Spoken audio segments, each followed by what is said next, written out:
Hello everyone, welcome back to my channel self stories. तो आज हम कंटिन्यू करेंगे ये वाला चैप्टर, लाइफ प्रोसेसेस। एनसीईआरटी का चैप्टर नंबर 5 है। फर्स्ट पार्ट में हम न्यूट्रिशन के बारे में पढ़ा था। अब हम इस पार्ट में हम पढ़ेंगे रेस्पिरेशन। ठीक है, तो चलिए स्टार्ट करते हैं। पहला टॉपिक है कि ब्रीदिंग और रेस्पिरेशन में डिफरेंस क्या है। तो ब्रीदिंग एक फिजिकल प्रोसेस है जिसमें हम ऑक्सीजन को इनहेल करते हैं और कार्बन डाइऑक्साइड को एक्सहेल करते हैं, और ये एक्सटर्नली हम नोस्ट्रल्स से करते हैं और इंटरनली ये लंग्स के थ्रू होता है। और एक मसल होता है डायफ्राम, और ये लंग्स के जस्ट नीचे होता है, जो हेल्प करता है for the movement of air, ताकि एयर अंदर जा सके और बाहर भी आ सके। मतलब एयर में ही हमारी ऑक्सीजन और कार्बन डाइऑक्साइड प्रेजेंट होती है।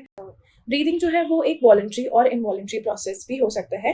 मतलब हम ब्रीदिंग को कंट्रोल कर सकते हैं, मतलब हम सांस रोक सकते हैं, और इनवॉलंटरी भी है, मतलब हम ऑटोमेटिकली होता है जब हम भूल जाते हैं, जब हम अपना कोई और काम कर रहे होते हैं, तो ऑब्वियसली ब्रीथ हम ऑटोमेटिकली ही करते हैं। And this process does not produce any energy. इस प्रोसेस में कोई एनर्जी रिलीज नहीं हो रही है, कोई एनर्जी प्रोड्यूस नहीं हो रही है। तो ये प्रोसेस एक फिजिकल प्रोसेस है सिंपली, जिसमें हम इनहेल करते हैं ऑक्सीजन को और कार्बन डाइऑक्साइड को एक्सहेल करते हैं। Respiration on the other hand is a biochemical process, जहां पर ऑक्सीजन यूज होती है to break down glucose molecule to produce energy.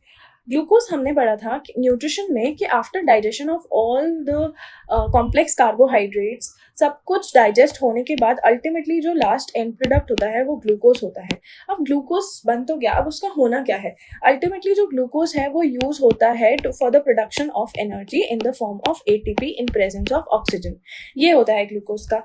तो यही होता है रेस्पिरेशन। इस प्रोसेस को हम रेस्पिरेशन बोलते हैं। ये सेल्स में होता है, स्पेसिफिकली माइटोकॉन्ड्रिया में होता है। माइटोकॉन्ड्रिया एक ऑर्गेनल है, सेल का ऑर्गेनल है, जिसको हम पावर हाउस ऑफ सेल भी बोलते हैं। पावर हाउस हम इसीलिए बोलते हैं क्योंकि एनर्जी रिलीज होती है यहाँ पर from glucose in presence of oxygen. Respiration हमेशा इनवॉलंटरी प्रोसेस है, हम कभी भी रेस्पिरेशन को कंट्रोल नहीं कर सकते। और कार्बन डाइऑक्साइड और water as by products form होते हैं, मतलब एनर्जी रिलीज हुई, कार्बन डाइऑक्साइड बना और वाटर भी बना। ठीक है, ये प्रोसेस है। ठीक है जी, ये पूरा रेस्पिरेशन का प्रोसेस है, जहाँ पर माइटोकॉन्ड्रिया में, जहाँ पर सेल में साइटोप्लाज्म में ग्लूकोज से पायरुवेट बनता है। पायरुवेट जाता है माइटोकॉन्ड्रिया में, जहाँ पर बाकी का प्रोसेस होता है, और अल्टीमेटली हमें मिल जाता है बहुत सारी energy in the form of ATP, carbon dioxide और वाटर एज बाय प्रोडक्ट्स। ठीक है, ये तो हो गया difference between breathing and respiration. की डिफरेंस यही है, breathing is just the exchange of gases, while respiration is the process that converts oxygen and glucose into energy for the body. जो हमारे ऑर्गन्स होते हैं वहाँ एनर्जी की नीड होती है, वहाँ यूज हो जाती है, तो इसी तरह से एनर्जी बनती है। नाउ डिफरेंस बिटवीन एरोबिक और एनारोबिक रेस्पिरेशन। एरोबिक मतलब in the presence of oxygen, anaerobic मतलब ऑक्सीजन के एब्सेंस में। तो aerobic respiration requires oxygen, anaerobic respiration does not require oxygen for energy production। ठीक है, तो जो ये ग्लूकोज था ये कन्वर्ट हो गया पायरुविक एसिड में। ये पूरा प्रोसेस होता है साइटोप्लाज्म में ही होता है ये पूरा प्रोसेस। ठीक है, और इस प्रोसेस को हम ग्लाइकोलाइसिस बोलते हैं।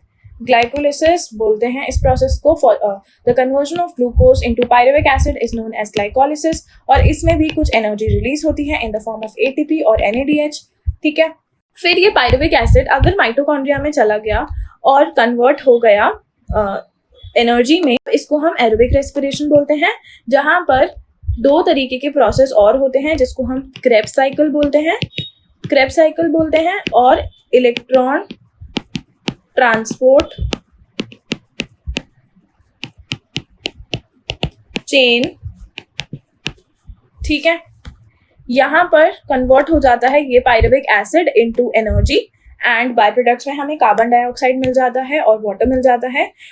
यहाँ पर अगर पायरुविक एसिड माइटोकॉन्ड्रिया में नहीं गया तो दो फेट होती हैं पायरुविक एसिड की, या तो वो लैक्टिक एसिड बन जाए या फिर इथेनॉल बन जाए।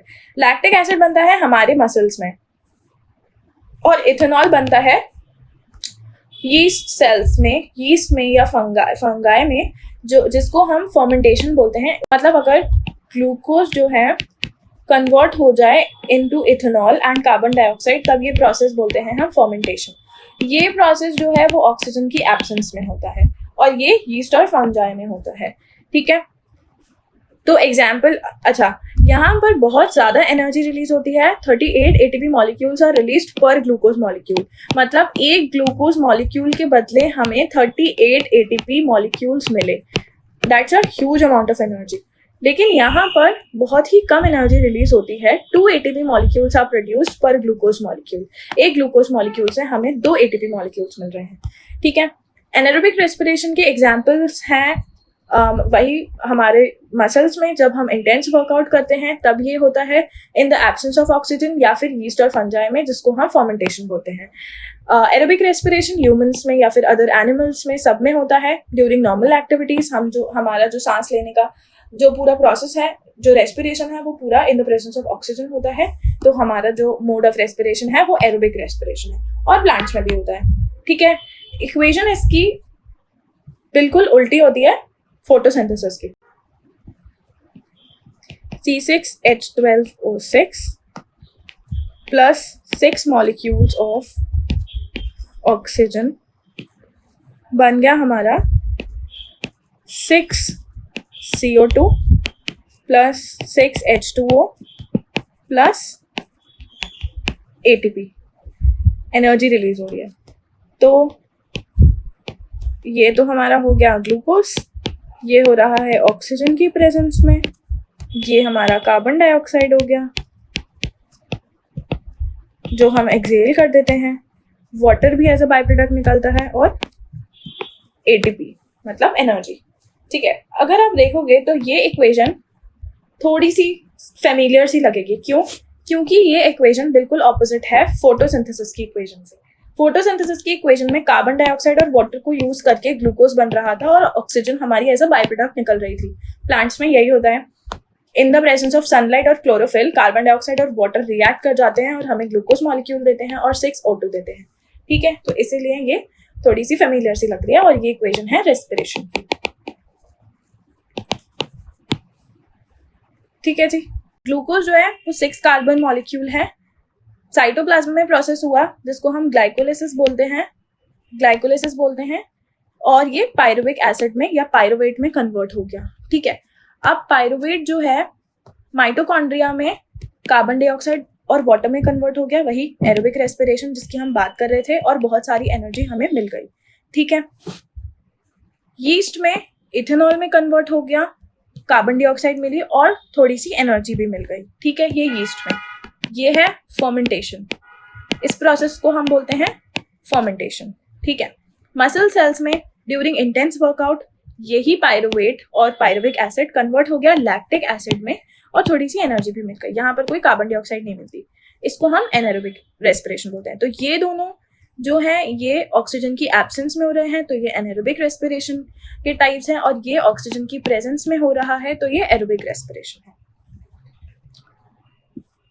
अब रेस्पिरेशन इन प्लांट्स, तो प्लांट्स में रेस्पिरेशन जो है, जो गैसेस का एक्सचेंज होता है, वो सिंपली डिफ्यूजन से होता है। मतलब कोई ट्रांसपोर्टर की ज़रूरत नहीं है, रेस्पिरेटरी पिगमेंट की ज़रूरत नहीं है। यहाँ पर सिंपली गैसेस जो हैं डिफ्यूज होती हैं in and out of the cells through a structure called, ये आप लोगों के लिए एक क्वेश्चन है, इस स्ट्रक्चर को हम क्या बोलते हैं? हम ऑलरेडी इसके बारे में पढ़ चुके हैं। गार्ड सेल्स इसको सराउंड करते हैं। थोड़ा सा हिंट है आपके लिए, ये गार्ड सेल्स हैं जो इस स्ट्रक्चर के अराउंड होते हैं। ठीक है, यहाँ से ही गैसेस एक्सचेंज होता है, कार्बन डाइऑक्साइड जाती है, ऑक्सीजन निकलती है, या फिर वाइस वर्सा। ठीक है, तो ये आप लोगों के लिए क्वेश्चन है, ये मुझे बताओ कमेंट्स में कि इस स्ट्रक्चर का नाम क्या है। ठीक है, गार्ड सेल्स इस स्ट्रक्चर को सराउंड करते हैं और इसके थ्रू गैसेस एक्सचेंज हो रहा है सिंपली थ्रू डिफ्यूजन। ठीक है, तो प्रोसेस कैसे होता है? रात में होता है।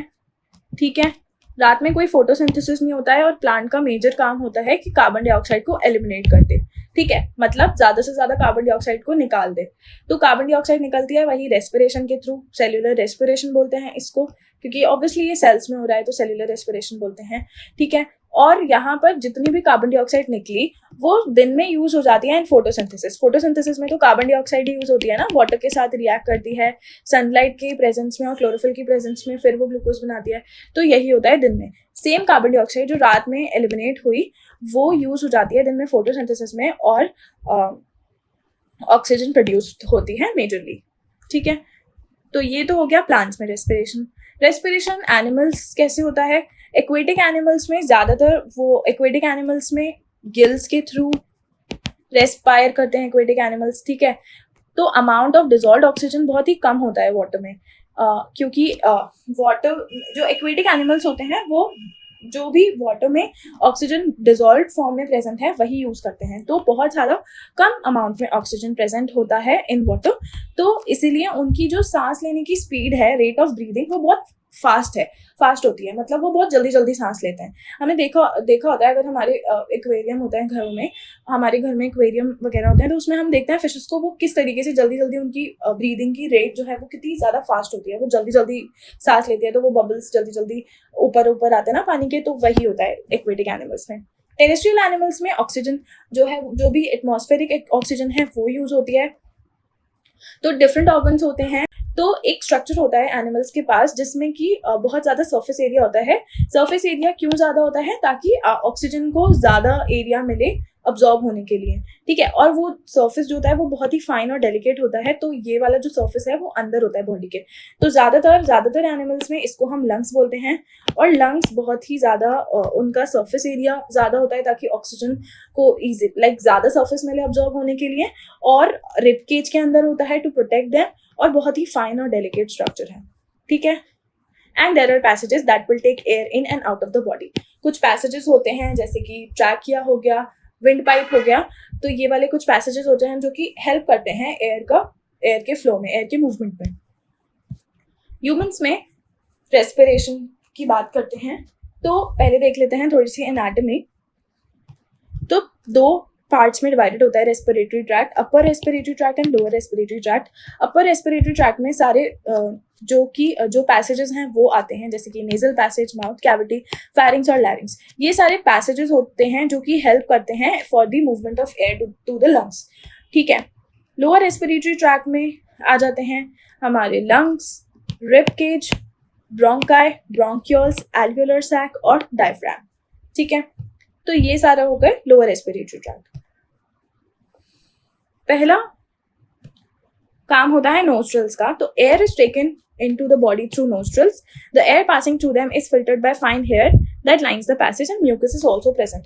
तो यहाँ पर नोस्ट्रल्स में छोटे छोटे फाइन हेयर भी प्रेजेंट होते हैं, जिसकी वजह से डस्ट पार्टिकल्स जितने भी होते हैं या जर्म्स होते हैं वो सारे ट्रैप हो जाते हैं, और ताकि जो भी एयर हमारे अंदर जा रही है वो फिल्टर्ड होके जाए। ठीक है, और म्यूकस भी प्रेजेंट होता है। म्यूकस का काम भी यही होता है कि एयर को फिल्टर करना। तो जो भी डस्ट पार्टिकल्स होते हैं या फिर जर्म्स होते हैं म्यूकस में स्टिक हो जाते हैं, और वो अंदर लंग्स के अंदर उन डस्ट पार्टिकल्स को नहीं जाने देते। ठीक है, सेकेंड पार्ट इज ट्रैकिया जिसको हम थ्रोट भी बोलते हैं या फिर विंड पाइप भी बोलते हैं। ठीक है, ये एक पैसेज होता है जिसके थ्रू एयर लंग्स में जाती है। ठीक है, और रिंग्स ऑफ कार्टिलेज प्रेजेंट होती हैं जो कि हेल्प करती हैं, जो कि प्रोटेक्ट करती हैं ट्रैकिया को, ताकि वो कोलैप्स ना हो। ठीक है, एयर के प्रेशर से या फिर एयर का जो मूवमेंट हो रहा है उसकी वजह से अगर चांसेस ज़्यादा हो जाते हैं कि कोई भी पाइप है वो कोलैप्स हो जाए, तो इसीलिए रिंग्स ऑफ कार्टिलेज प्रेजेंट होती हैं जो कि हेल्प करते हैं ताकि थ्रोट है जो हमारा वो कोलैप्स ना हो। ठीक है, फिर जो ये पैसेज है जो ट्रैकिया है वो डिवाइड हो जाता है दो ट्यूब्स में, जिसको हम ब्रोंकाई बोलते हैं। और फाइनली जो ये ब्रोंकाई है ब्रोंक्यूल्स में डिवाइड हो जाता है, और ब्रोंक्यूल्स जो हैं वो फाइनली डिवाइड हो जाते हैं, टर्मिनेट हो जाते हैं in a balloon like structure called alveoli. Alveoli is the structure where the actual gases exchange takes place. ठीक है, थोड़ा सा डिटेल में पढ़ते हैं। Alveoli provide a surface where the exchange of gases can takes place. तो यहाँ से एयर आई ब्रोंकियोल से, पहले ट्रैकिया से ब्रोंकाई में आई, ब्रोंकाई से ब्रोंकियोल में आई, और ब्रोंकियोल से अल्टीमेटली एल्वियोलाई में आई। ठीक है, तो ब्रोंकियोल से एल्वियोलाई में एयर आई, मतलब ऑक्सीजन जो है वो आई, यहाँ पर बहुत सारा ब्लड है, ठीक है। तो मतलब एल्वेलाई जो है ना वो एक बलून लाइक स्ट्रक्चर की तरह होते हैं, बलून लाइक, जिसके ऊपर बहुत सारा एक extensive network of capillaries present होता है। यहाँ पे बहुत सारी आर्टरीज और वेन्स प्रेजेंट होती हैं, कैपिलरीज प्रेजेंट होती हैं, जिससे जिसमें ब्लड है ऑफ कोर्स। तो यहाँ पर ब्लड फ्लो ज़्यादा है तो एक्सचेंज भी यहीं होता है। तो यहाँ पर जैसे एयर आई और यहाँ पर ब्लड है, तो यहाँ से ऑक्सीजन ब्लड के अंदर गई और कार्बन डाइऑक्साइड भी वापस ब्लड, तो ऑब्वियसली जो ऑक्सीजन है हमारी उसको ऑर्गन्स में जाना है, ठीक है, और कार्बन डाइऑक्साइड आ रही है वापस ऑर्गन्स से, ठीक है। डीऑक्सीजनेटेड ब्लड आ रहा है हमारा यहाँ पे, तो ऑक्सीजन हमारी ब्लड के अंदर गई, कार्बन डाइऑक्साइड निकली और कार्बन डाइऑक्साइड भी अल्टीमेटली बाहर चली गई, ठीक है। So the walls of alveoli contains an extensive network of blood vessels, we already discussed. तो जब भी हम सांस लेते हैं हम अपनी रिब्स को लिफ्ट करते हैं, ठीक है, हम थोड़ा सा लिफ्ट अप करते हैं अपनी रिब्स को, जिससे हमारा जो डायफ्राम है वो फ्लैटन हो जाता है। जब वो फ्लैटन हुआ तो चेस्ट की जो कैविटी है ना, चेस्ट का जो वॉल्यूम होता है वो बढ़ जाता है, जिसकी वजह से हमारे जो लंग्स में एयर फिल हो जाती है। लंग्स में फिल हुई मतलब एल्वियोलाई में फिल हो गई, तो एल्वियोलाई में जब फिल हो गई तो एक वो फिल्ड बैलून जैसा स्ट्रक्चर बन जाता है, ठीक है। अब जब एल्वियोलाई में फिल हो गई तो ब्लड जो है, the blood brings carbon dioxide from the rest of the body for the release into alveoli, and the oxygen in the alveolar air is taken up by the blood in the alveolar blood to all the cells in the body. We already discussed कि carbon dioxide जो भी आ रही थी वो release हो गई alveoli में, और ऑक्सीजन जो एल्वियोलाई में प्रेजेंट थी वो ब्लड में चली गई, ठीक है, ताकि वो बाकी ऑर्गन्स के पास जा सके, ठीक है। ये होता है प्रोसेस। अब एक्सेल, जब हम एक्सेल करते हैं तब ऐसा नहीं होता है कि हम सारा एयर अपने लंग्स में से पूरा एक्सेल कर दें और लंग्स में जो एयर का वॉल्यूम है वो जीरो हो जाए, ऐसा बिल्कुल नहीं होता है। कुछ वॉल्यूम प्रेजेंट रहता है लंग्स में after even if we exhale, तो जिसको हम रेसिडुअल वॉल्यूम बोलते हैं। रेसिडुअल वॉल्यूम जो है इसीलिए होता है क्योंकि ताकि थोड़ा सा टाइम मिल सके ऑक्सीजन को कि वो अब्जॉर्ब हो पाए ब्लड में और कार्बन डाइऑक्साइड निकल पाए। तो इसी वजह से ऐसा नहीं होता है कि पूरा ही वॉल्यूम हम एक्सेल कर देते हैं, नहीं, कुछ वॉल्यूम्स हमारे लंग्स में बचा होता है जिसको हम रेसिडुअल वॉल्यूम बोलते हैं, ठीक है। अब यहाँ पर जो एक्सचेंज हो रहा है गैसेस का वो सिंपली डिफ्यूजन से नहीं होता है, क्योंकि जब किसी एनिमल का साइज ज़्यादा बड़ा होता है तो ऐसा नहीं होता है कि सिर्फ डिफ्यूजन प्रेशर काफ़ी होता है गैसेस के एक्सचेंज के लिए, मतलब गैसेस को ले जाने के लिए ऑर्गन्स में, डिफरेंट ऑर्गन्स में, क्योंकि वो इतना बड़ा इतने दूर होते हैं ऑर्गन्स के, वो पॉसिबल नहीं है। जैसे कि प्लांट्स में होता है, प्लांट्स में तो ईजी है क्योंकि सिंपली डिफ्यूजन से डिफरेंट ऑर्गन्स पे तो नहीं लेके जाना है, ठीक है। लीव्स में होता है ज़्यादातर, स्टेम में होता है, रेस्पिरेशन तो वहीं से वहीं हो जाता है एक्सचेंज ऑफ गैसेस। बट यहाँ ऐसा नहीं होता है, यहाँ पर अलग अलग ऑर्गन्स को नीड है ऑक्सीजन की, कार्बन डाइऑक्साइड रिलीज करनी है, तो वो अल्टीमेटली तो लंग्स में ही आना है ना उनको, उस ब्लड को, तो इसीलिए सिर्फ डिफ्यूजन काफ़ी नहीं होता है।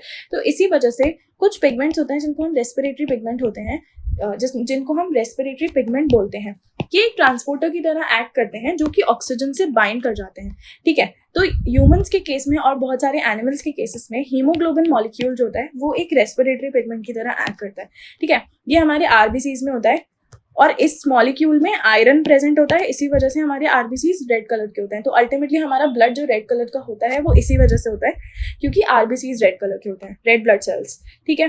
तो ये जो रेस्पिरेटरी पिगमेंट है हीमोग्लोबिन, इसकी जो ऑक्सीजन के साथ एफिनिटी है ना, बाइंडिंग की, वो बहुत ज़्यादा है, ये बहुत जल्दी बाइंड कर जाता है ऑक्सीजन से, तो इसीलिए ये बाइंड कर जाता है और फिर जहाँ जहाँ भी नीड होती है ऑक्सीजन की वहाँ दे देता है और वहाँ से वापस से कार्बन डाइऑक्साइड लेके आके लंग्स में दे देता है। तो यहाँ से लंग्स से ऑक्सीजन गया, आरबीसी से बाइंड किया, आरबीसी चले गए ऑर्गन्स में जहाँ जहाँ भी ज़रूरत है, फिर ऑर्गन्स ने कार्बन डाइऑक्साइड को रिलीज़ किया, वापस से इन आरबीसीज में कार्बन डाइऑक्साइड बाइंड कर गई और फिर ये अल्टीमेटली लंग्स में आ गया और कार्बन डाइऑक्साइड बॉडी से बाहर निकल गई। तो ये प्रोसेस होता है, ठीक है। Carbon dioxide is more soluble in water than oxygen, so it is transported in dissolved form.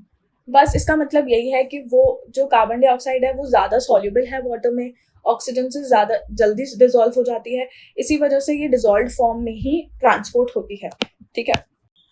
Now most important, smoking is injurious to health.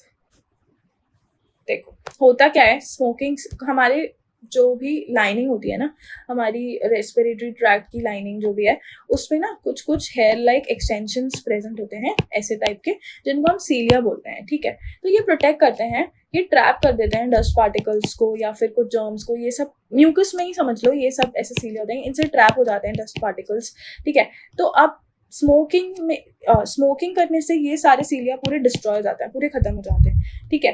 तो इसी वजह से अब स्मोकिंग से ये सीलिया डिस्ट्रॉय हो गए, तो अब डस्ट पार्टिकल सारे अंदर जाएंगे हमारे लंग्स में, ठीक है। तो ऑब्वियसली पैथोजेंस हैं, जर्म्स हैं, वो हमारे लंग्स में जा रहे हैं, कुछ ना कुछ नुकसान तो करेंगे, कुछ ना कुछ नहीं, वो बहुत ज़्यादा नुकसान कर देते हैं। तो हेल्दी लंग्स पिंक कलर के होते हैं, ठीक है, इजीली कॉन्ट्रैक्शन हो जाता है, एक्सपेंशन हो जाता है इनका, और एफिशिएंटली फिल्टर डस्ट और dirt from the air you breathe, ठीक है। बट स्मोकर लंग्स ब्लैक हो जाते हैं पूरे, डैमेज टिश्यूज होते हैं, सेल्स होते हैं, इलास्टिसिटी लो हो जाती है, मतलब इतना इजीली एक्सपैंड नहीं हो पाते, इतना इजीली कॉन्ट्रैक्ट नहीं हो पाते, सांस लेने में दिक्कत होती है, and they allow toxic substance to build up. वही कि डस्ट पार्टिकल सारे अंदर जा रहे हैं, जर्म्स सारे अंदर जा रहे हैं, तो बिल्डअप हो जाएगा, तो अल्टीमेटली लंग्स तो खराब हो ही जाएंगे ना।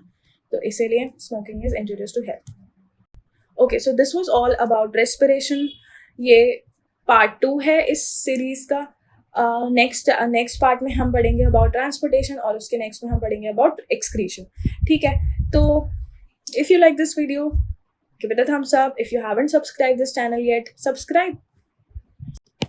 Sell stories, and I will see you guys in next videos. Tab tab, take care and bye bye.